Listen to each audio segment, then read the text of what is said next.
စပါတင်ရဲ့နေပြသောမက်ဖရန်ကတော့မန်ယူတင်းနဲ့မိမိတို့ကိုနိုင်ရှင်မှုပြုလုပ်မယ်ဆိုရင်တော့မျှတမှာမဟုတ်ဘဲနဲ့မန်ယူတင်းကဥရောပပွဲမှာကစားရတဲ့အတွက်အခွင့်အရေးတာနေကြောင်းသုံးသပ်ပြောကြားခဲ့ရလည်းဖြစ်ပါတယ်။မန်ယူနဲ့စပါတင်ကအခုတစ်ပတ်ပရီးမီးယားလိပွဲစဉ်မှာ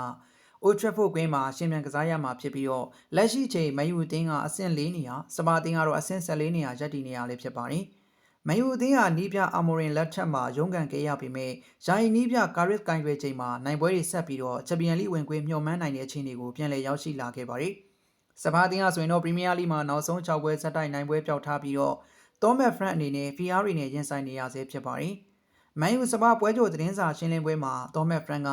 ကာရီရဲ့စွမ်းဆောင်ရည်ကိုချီးကျူးခဲ့ပေမဲ့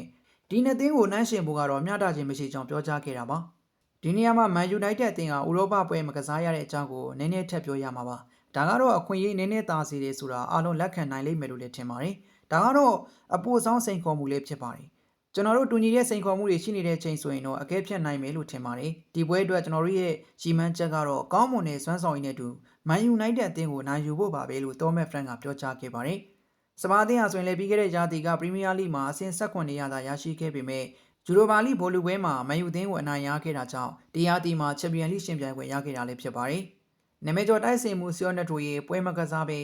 ဆန္ဒပြတပိန်မောင်းမှုနဲ့ရင်ဆိုင်ခဲ့ရခြင်းအတွက် Sorry Pro League ကကြေညာချက်ထုတ်ပြန်ပြီးဖြည့်ရှင်းမှုတတိပေးမှုပြုလုပ်ခဲ့တယ်လို့သိရပါတယ်။ဆီယော့နက်တိုဟာ Sorry အစိုးရပိုင်ရင်းနှီးမြှုပ်နှံမှုရန်ပုံငွေအဖွဲ့ FIFA ရဲ့ကလပ်အသင်း၄သင်းပေါ်အစီအမံခန့်ခွဲမှုကမျှတမှုမရှိဘူးလို့ယူဆပြီးတော့ပွဲမကစားဘဲနဲ့တပိန်မောက်ခဲ့တာလည်းဖြစ်ပါတယ်။ PIF ဟာ Sorry Pro League မှာအေနာဆာအေဟီလာ